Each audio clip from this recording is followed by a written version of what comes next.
Bien-aimés dans le Seigneur, nous voici une fois encore devant vous. Nous allons passer des moments agréables avec vous dans l'adoration et à l'écoute de la parole du Seigneur. Nous allons nous incliner en prière pour adorer et louer notre Dieu. Éternel, notre Dieu, notre roi, nous voici devant ta face ce matin. Nous sommes venus pour célébrer ton nom. Nous sommes venus t'adorer et te louer. Sois avec nous. Accompagne-nous du début à la fin. Sois avec tes serviteurs qui vont pouvoir nous conduire dans l'adoration. Sois avec nos frères et sœurs qui nous suivent de partout. Éternel mon Dieu, ils sont éparpillés partout dans le monde. Bénis-le et branche le Seigneur à toi pour qu'il soit béni au nom de notre Seigneur Jésus. Alléluia. Et louange, alléluia. Gloire et louange, alléluia. Que tout soit pour Jésus. Gloire, gloire et louange, alléluia. Gloire et louange, alléluia. Gloire et louange, alléluia. Que tout soit pour Jésus, à Jésus gloire, gloire et louange, alléluia. Jésus. Gloire et louange, alléluia. Gloire et louange, alléluia. Que tout soit pour Jésus. Quand je pense à l'avenir glorieux de Jésus, mon cœur rempli de joie, contempler le roi des rois. Il viendra sur les nuées et tout œil le verra. Oh, c'est beau, c'est merveilleux. À Jésus gloire, gloire et louange, alléluia. Oh, gloire, gloire et louange, alléluia. À toi la gloire, gloire et louange, alléluia. Que tout soit pour Jésus, à Jésus gloire, gloire et louange, alléluia. Gloire et louange, alléluia. À toi la gloire, gloire et louange, alléluia. Que tout soit pour Jésus. Alléluia. Sokinga inakanisi Jésus. koyana kolo Yesu esengo na motema komona kolo nanga akoyana mapata pe misonyo se komona ye nyonso pona ye a Jésus gloire, gloire, gloire à toi, Jésus. Alléluia. Gloire, gloire. Qui est règne dans le ciel. Alléluia. Gloire, gloire. Alléluia. Alléluia. Sois béni, Seigneur. Que tout soit pour Jésus. À Jésus, gloire, gloire et louange. Gloire à toi, Seigneur. Alléluia. Gloire et louange. Gloire à toi, Seigneur. Alléluia. Gloire à toi, notre Dieu. Alléluia. Que tout soit pour Jésus. Que tout soit pour Jésus. L'honneur et la gloire. Que tout soit pour Jésus. La puissance, toute la gloire. Alléluia. Tout soit pour Jésus. Gloire à toi, notre Seigneur. Que tout soit pour toi. Bien-aimés dans le Seigneur, nous allons passer à l'écoute de la parole du Seigneur. Nous avons le thème de ce matin que nous avons ainsi intitulé « Marque ton époque ». En d'autres termes, laisse les empreintes. Pendant que tu es encore sur cette terre, marque cette époque. Et les hommes et les femmes après toi se souviendront de toi en bien. Nous avons un texte important qui est très long, que nous n'allons pas tout lire, mais nous allons prendre quelques versets seulement. Nous allons nous inspirer de la descendance d'Adam. Nous allons lire de Genèse chapitre 5, le verset 1 à 24, mais nous n'allons pas tout lire. Mais je vous donne les textes que vous pouvez lire à la maison. Vous pouvez lire Genèse chapitre 5, le verset 1 à 24. Je commence par le verset premier. Voici les livres de l'histoire d'Adam. Lorsque Dieu créa l'homme, il les fit à la ressemblance de Dieu.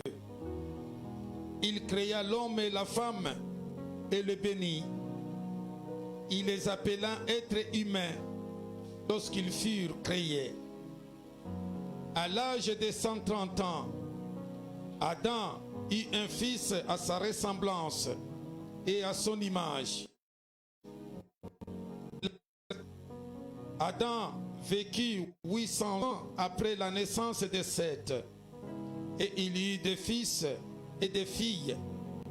Adam vécut en tout 930 ans, puis il mourut. Je peux sauter et lire aussi le verset 18. À l'âge de 162 ans, Jéred eut pour fils Enoch. Jéred vécut 800 ans après la naissance d'Enoch, et il eut des fils et des filles. Jéred vécut en tout 962 ans, puis il mourut. Je termine par 21 à 24. À l'âge de 65 ans, Enoch eut pour fils Methushélah. Enoch marcha avec Dieu 300 ans après la naissance de Methushélah, et il y eut des fils et des filles. Enoch vécut En tout, 365 ans, Enoch marchait avec Dieu, puis il ne fut plus là, parce que Dieu l'avait pris. Bien-aimé dans le Seigneur, je vous recommande la lecture de tous ces textes, et je suis convaincu que Dieu vous fera grâce pour comprendre, et le Saint-Esprit va pouvoir vous éclairer pour découvrir et comprendre la volonté de Dieu. Ce chapitre commence par ces mots. La manière de commencer le chapitre, mais il commence par ces mots. Voici les livres de la postérité d'Adam. La lignée d'Adam commence de façon frappante, se référant à Dieu comme le père originel de toute la descendance. C'est comme ça que ce livre a commencé, ou ce chapitre, il nous présente la lignée d'Adam, qui nous a beaucoup frappé. On présente Dieu comme le père originel de toute descendance. Donc Dieu, c'est lui qui a créé l'homme et la femme. Il les a créés à sa ressemblance et il les a bénis. Voilà comment Dieu est merveilleux. Il a créé l'homme et la femme à sa ressemblance et il les a bénis. Et après, il y a une suite. La suite de la généalogie est présentée selon un modèle bien précis. L'auteur a choisi cette manière-là de parler, comment il présente la généalogie, et il a choisi ce modèle-là bien précis. Alors, il présente d'abord le nom de l'homme qui représente chaque génération. Il donne son nom. Après avoir donné son nom, il donne son âge. Et au moment de la naissance de son héritier, il est ensuite dit combien de temps le père vécut après la naissance de son premier fils, qu'il engendra de fils et de filles. Et finalement, l'auteur nous dit aussi à quel âge l'homme est mort. C'est ainsi que vous voyez, lorsque nous lisons le verset 3, on vous dit qu'à l'âge de 130 ans, ici on présente l'âge d'Adam, et à cet âge-là, Adam a eu un fils à sa ressemblance et à son image. Et il a appelé le nom de Seth. Et après la naissance de cet enfant-là, on nous dit que Adam a vécu 800 ans. Et après, il a eu encore d'autres fils et des filles. Et après avoir eu tous ces enfants-là, où ce cycle se termine par sa mort à l'âge de 930 ans. Voilà la manière dont l'auteur nous présente cette histoire. Comment les hommes ont vécu et finalement, et comment ils ont trouvé la mort. Bien-aimés dans le Seigneur, il y a une phrase qui est répétée à plusieurs reprises. Et cette phrase devient le refrain de toutes ces générations-là. Et comment on parle. Et cette phrase qui revient à plusieurs reprises est celle-ci. Puis il mourut. Ça, c'est la conclusion de tout. On montre ton âge. On montre l'âge à laquelle tu as eu, auquel tu as eu le premier fils. Et tu as eu aussi à vivre sur la terre.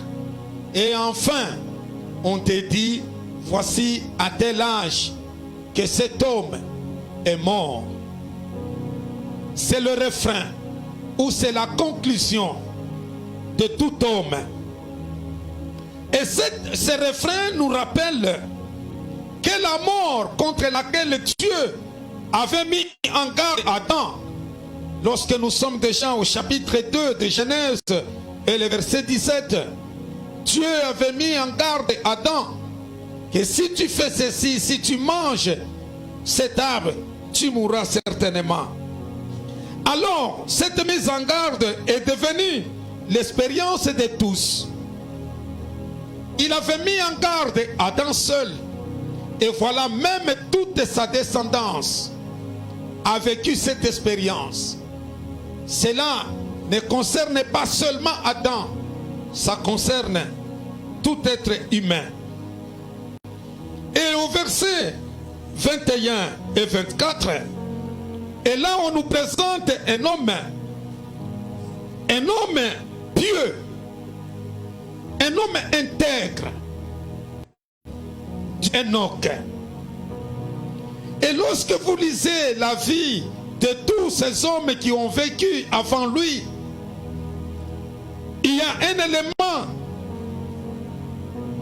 que Enoch a pu introduire dans son parcours, pendant son existence sur la terre, que les autres n'ont pas pu mentionner dans leur vie. Et là-bas on parle pour tout le monde. Il est né, il a eu tel âge, il a eu son fils aîné. À tel âge, il a eu aussi les filles et les fils.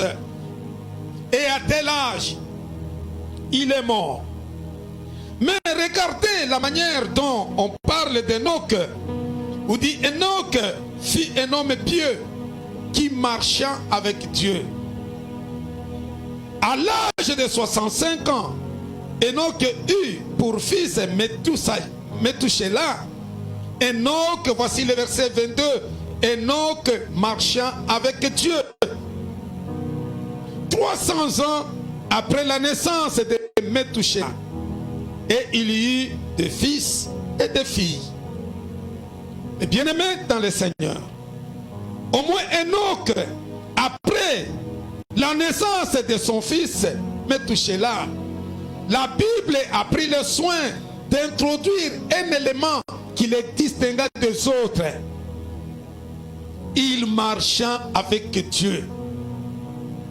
C'est-à-dire, c'était un homme pieux, un homme fidèle, un homme intègre, un homme qui a donné toute sa vie à Dieu. Il n'a pas voulu se conformer aux habitudes de ses prédécesseurs. Se distinguer en marchant avec Dieu. Voilà comment cet homme a pu marquer son époque. C'est que tout le monde ne faisait pas, mais lui l'a fait. C'est comme ça qu'il a laissé les empreintes sur la terre et tout le monde parle de lui. Parce qu'il s'est distingué de son époque. Et la Bible nous dit, en marchant avec Dieu, était tellement agréable à Dieu. Et Dieu l'a enlevé, Dieu l'a pris. Lui n'a pas goûté à la mort. Il est le premier homme sur la terre qui n'a pas pu goûter à la mort. Parce qu'il a marché avec eux. Dieu l'a trouvé agréable, Dieu l'a enlevé. Il est encore le seul, malgré sa piété, son intégrité devant Dieu. Il est le seul qui est mort trop jeune par rapport aux autres. Il fut enlevé trop jeune plutôt. Parce que Adam a fait 930 ans. Il y a les autres qui ont fait 912. Les autres ont fait 910. Les autres ont fait 895 ans. Et les autres ont fait 962 ans. Mais Enoch n'a fait que 365 ans. Et Dieu le prie. Vous savez, Dieu peut nous épargner aussi de la corruption des hommes et des femmes de la terre. Parce qu'il est tellement jaloux de nous, il ne veut pas que nous tombions, que nous puissions aussi tomber dans la corruption. Il peut nous récupérer auprès de lui. Cela est possible. Mais bien-aimés dans le Seigneur, cet homme a marqué son époque dans la sainteté. Il a marqué son époque dans la crainte de Dieu. Il a marqué son époque en marchant avec Dieu. Mais bien-aimé, je l'ai toujours dit, Dieu ne créera pas un monde spécial pour les chrétiens. Nous vivrons dans ce monde. Nous partagerons le monde avec les hommes des sciences occultes, avec les sorciers, avec les marabouts, avec les impudiques. Nous vivrons avec eux. Quant à nous de nous distinguer, Dieu ne va pas enlever de la terre et nous créer notre propre monde. Non, nous vivrons avec eux. C'est pourquoi l'apôtre Paul écrit en disant, ce que Dieu veut, c'est votre sanctification. Bien-aimés dans le Seigneur, nous ne pouvons pas passer le temps à nous plaindre chaque jour en disant, non, le monde est corrompu, voilà comment le monde se comporte, mes frères et sœurs sont ceci, cela, oh je vis avec les sorciers. Ce n'est pas ça la préoccupation de Dieu. C'est que Dieu veut que tu te distingues parmi cette génération méchante. N'avez-vous jamais lu l'histoire de Lot? Lorsqu'il a vécu à Sodome et Gomorrhe, dans ces villes où il y avait l'impudicité, où les hommes ne craignaient même pas Dieu. Mais bien-aimés dans le Seigneur, mais il y a quelque chose, Lot s'est distingué, Lot a marqué son époque, son histoire. Il a pu garder ces deux jeunes filles vierges. Même si tout le monde était dans la corruption, même si tout le monde était dans l'impudicité, même si tout le monde était dans l'ivrognerie, mais Lot a gardé ces deux jeunes filles vierges. Nous pouvons aussi nous distinguer, bien-aimés dans le Seigneur. Nous pouvons marquer notre époque.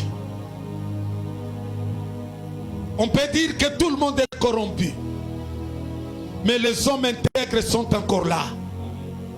Les hommes qui craignent Dieu sont encore là. Élie, le prophète, va dire à Dieu, Seigneur, on a tué tous les prophètes et je suis resté seul. Dieu dit non, Élie, tu t'es trompé.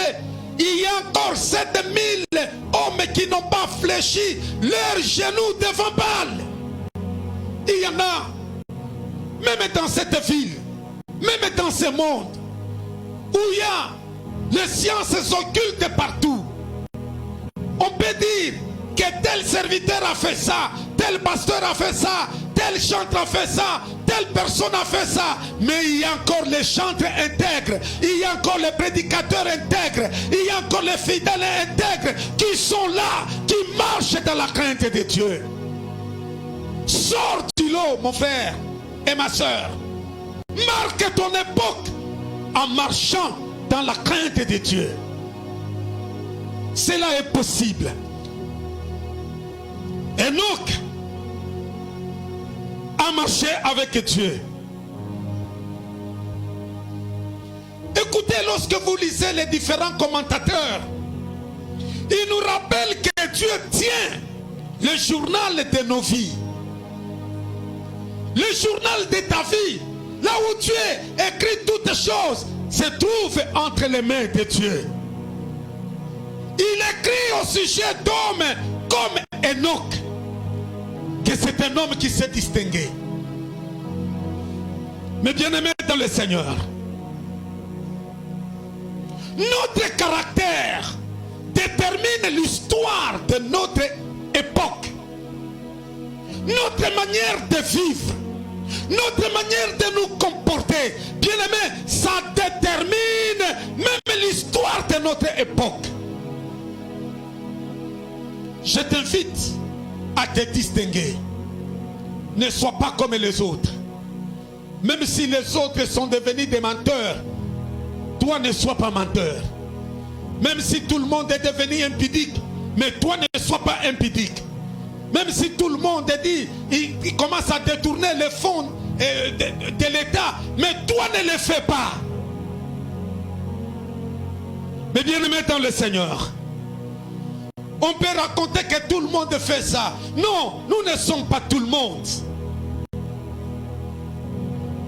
Il y a 3 hommes qui ont marqué leur époque. Et ça m'a beaucoup intéressé. Mais bien aimé dans le Seigneur, lorsque vous lisez, je vais vous parler du premier homme. Lorsque vous lisez Genèse chapitre 4 et le verset 26, voilà ce que dit la Bible. Seth eut lui aussi un fils, appela Enoch. C'est alors que l'on commença à faire appel au nom de l'Éternel. Vous comprenez un peu ça? C'est pendant la naissance de cet enfant Enoch qu'on a fait appel au nom de l'Éternel. Oh, c'est merveilleux, bien-aimé dans le Seigneur. Une référence. Tout le monde est au courant que c'est pendant sa naissance que les hommes ont commencé à faire appel au nom de l'Éternel. Ce qui signifie qu'avant lui, les gens ne faisaient pas appel au nom de l'Éternel. Mais bien-aimé dans le Seigneur, ça c'est merveilleux. Cet homme a marqué son histoire. Et la deuxième personne ou le deuxième homme, c'est dans Genèse chapitre 5, le verset 22 à 24. C'est Enoch qui marchait avec Dieu. Lui aussi, pendant son temps, on dit au moins Enoch a marché avec Dieu. Tout le monde est là. On a parlé de leur âge. On a parlé de tout ce qu'ils ont fait, sauf la marche avec Dieu. Ils ont dit toutes les choses sur eux, sauf la marche avec Dieu. Bien-aimé dans le Seigneur, cet homme a marqué son époque. Les gens ont dit, sur cette terre, il y eut un homme qui marcha avec Dieu. Je veux qui me suit ce matin. Bien-aimés dans le Seigneur, de partout où vous nous suivez, je voudrais aussi que dans ton pays, partout où il y a, toi aussi, tu y as marché avec Dieu. Qu'on dise que toi aussi, parmi les femmes, parmi les pasteurs, parmi les chantres, parmi les hommes, tu t'es distingué. Dans ta famille, on ne priait pas. Qu'on dise que depuis que toi tu es né, que tu es entré dans cette famille, tu y as apporté le changement, tu y as apporté un nouveau vent, tu y as apporté une nouvelle vision. Que depuis que tu es entré là, les choses ont changé. Le troisième homme, lorsque vous lisez Genèse chapitre 5, le verset 29, et Genèse chapitre 6, le verset 9, il s'agit de Noé. Noé qui reçut les mêmes compliments. On dit que lui aussi était un homme intègre. Mais bien aimé dans le Seigneur, Dieu a fait même regretter pourquoi il avait créé l'homme. Mais Noé, lorsqu'on parle de lui, qu'il était un homme intègre, un homme pieux, qui a trouvé grâce devant Dieu. Mais bien aimé dans le Seigneur, comment comptes-tu marquer ton époque? sont les références que tu vas laisser sur cette terre pour que les hommes et les femmes disent, à l'époque de tel pasteur, c'est à cette époque-là que j'avais connu Dieu. À l'époque de tel serviteur, c'est à cette époque-là que Dieu. Mes bien-aimés dans le Seigneur, je vais vous dire quelque chose. Écoutez-moi. Dieu ne nous oblige pas à les suivre. Notez-les bien. Dieu ne nous oblige pas à les suivre. Il ne t'oblige pas, même quand tu me suis là. Dieu ne t'oblige pas. Mais il nous laisse choisir notre façon de vivre devant lui. Il ne t'oblige rien. Mais il te présente les tableaux des hommes et des femmes qui ont marché avec lui. À toi de choisir. N'avez-vous jamais lu dans le livre de Deutéronome, Dieu a mis devant toi la vie et la mort. Choisis la vie pour que tu vives. Tu es libre de choisir la vie, tout comme tu es libre de choisir la mort. Dieu n'oblige personne. Tel que vous êtes là, Dieu ne t'oblige pas. Dieu ne te dit pas de le suivre. Mais au moins, ton choix, tu vas assumer toutes les conséquences. Il nous montre un exemple des hommes tels que Enoch pour nous encourager à faire le bon choix. C'est ce qu'il nous présente. Il ne nous a pas obligés, mais bien-aimés, mais il est là. Il nous donne à l'exemple les hommes tels que Enoch, tels que Enoch, tels que Noé. À nous de choisir. Mais bien-aimés, ce texte de Psaume, chapitre 90, et le verset 12. Psaume 90, verset 12. C'est un texte, un verset important. Et voici ce que le psalmiste dit. Enseigne-nous à bien compter nos jours, afin que notre cœur parvienne à la sagesse.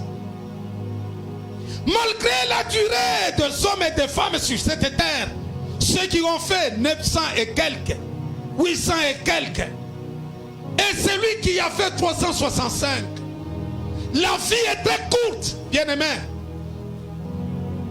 C'est pourquoi le psalmiste dit, Seigneur, enseigne-nous à bien compter nos jours. Si nous comptons très bien nos jours, nous serons capables de parvenir à la sagesse. Si nous sommes conscients du caractère éphémère de notre vie, bien-aimés, nous veillons à bien utiliser le temps que Dieu nous a donné. Le temps est très court. La vie est très courte.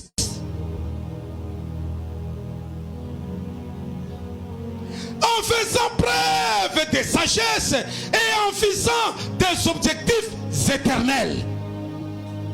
Parce que nous connaissons le caractère, nous sommes conscients que le temps est très court. Le temps est très court et la vie est éphémère. Nous devons veiller à bien utiliser ce temps que Dieu nous donne. Et nous devons prouver notre sagesse pour faire les objectifs, pour viser les objectifs qui sont éternels. Mes bien-aimés dans le Seigneur, je peux vous poser la question, vous qui me suivez. Que désirez-vous vraiment accomplir avant votre mort? Qu'est-ce que vous désirez accomplir sur cette terre avant votre mort? Parce que le temps vous est compté.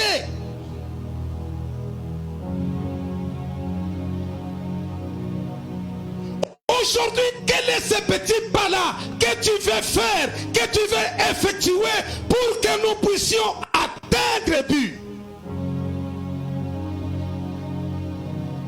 Que comptes-tu faire avant de quitter cette terre? Et lorsque nous lisons le psaume 39, le verset 5 nous dit ceci. Psaume 39, verset 5. Éternel, fais-moi connaître quand finira ma vie. Quel est le nombre de mes jours, afin que je sache combien je suis peu de choses. Dis-moi Seigneur, fais-moi connaître quand finira ma vie. Quel est le nombre de mes jours? Je t'informe que tu ne feras pas 365 ans. Tu ne feras pas 930 ans. Tu ne feras pas, même si tu fais 100 ans, tu n'atteindras pas 150 ans.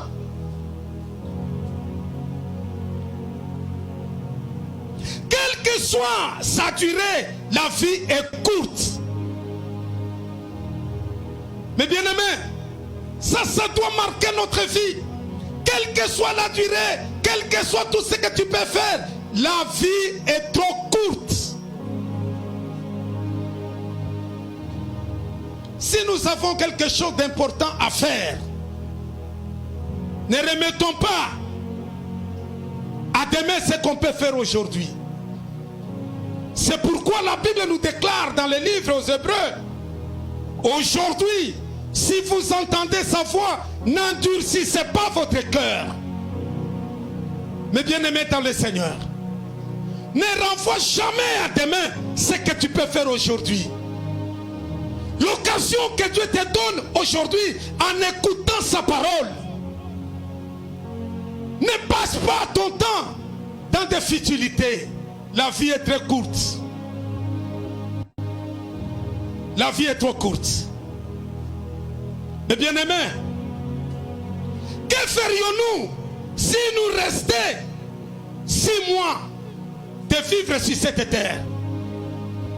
Que ferions-nous si aujourd'hui, en écoutant le message ce matin, et que tu te rends compte qu'il te reste que 6 mois pour quitter la terre, que feras-tu? Peut-être 6 mois c'est beaucoup. Si on te dit qu'il te reste 24 heures pour quitter la terre, si on te dit qu'il te reste 1 semaine, 1 mois, 3 mois, que feras-tu?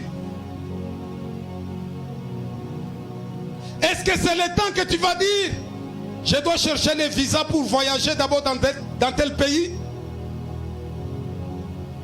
Ou si le temps et nos messages va dire que je vais mettre de l'ordre dans ma famille.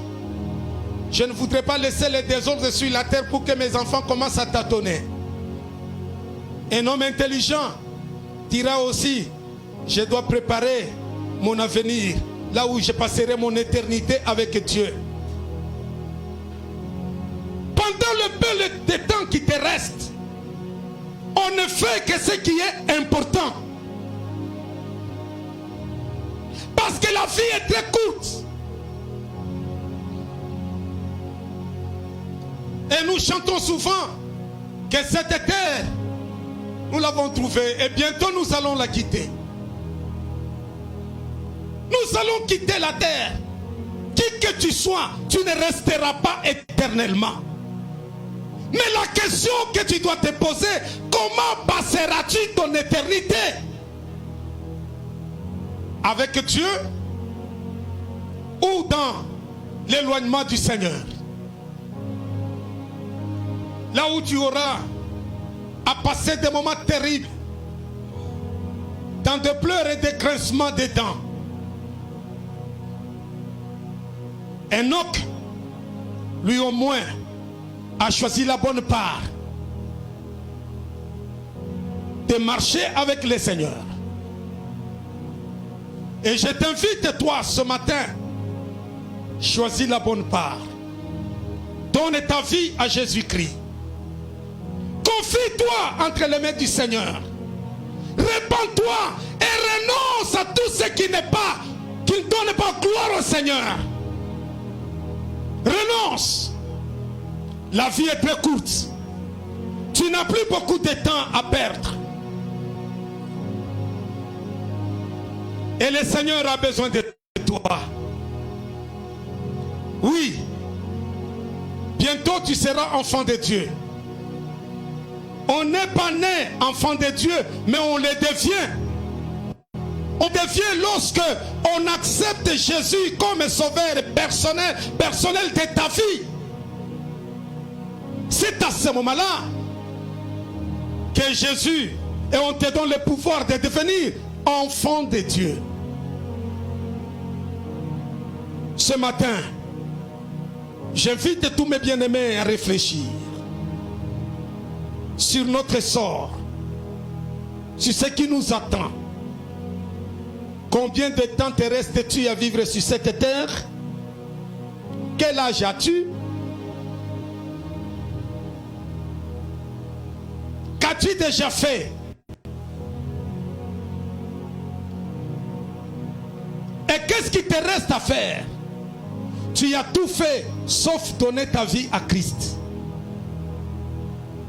Nous allons prier le Seigneur. Éternel mon Dieu et mon roi,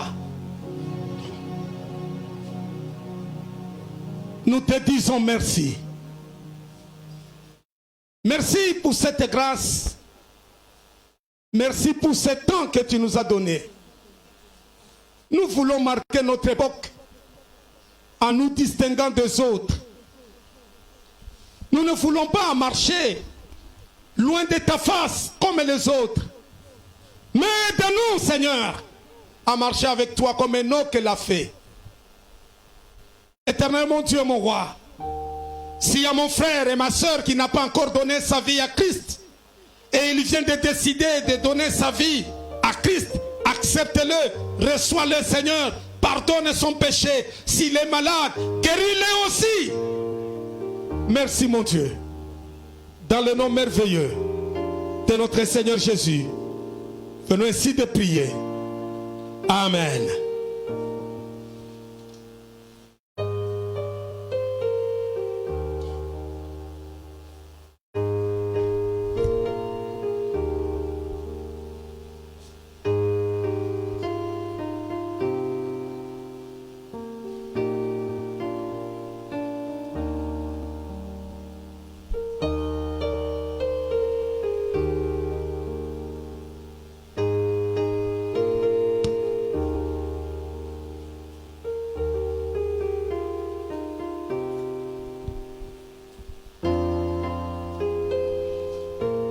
Bien-aimés dans le Seigneur, que Dieu nous bénisse.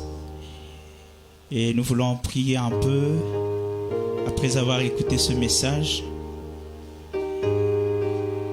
Offre ton cœur à Dieu.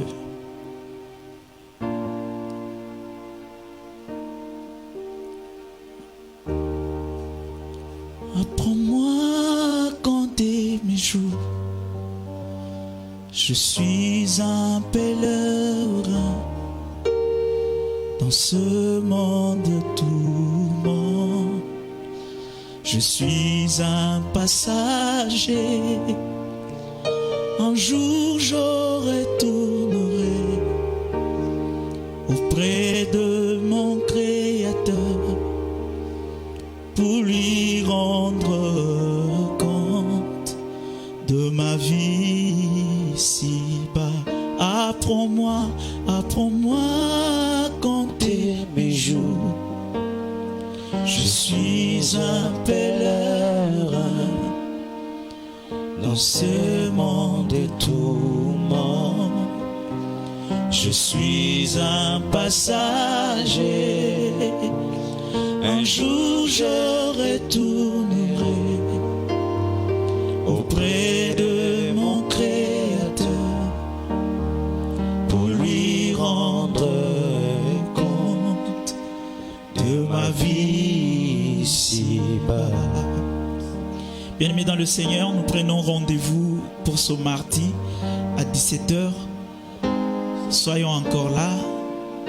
Partageons ce message. Ne garde pas ce que Dieu t'envoie pour toi-même. Ton frère en a besoin aussi.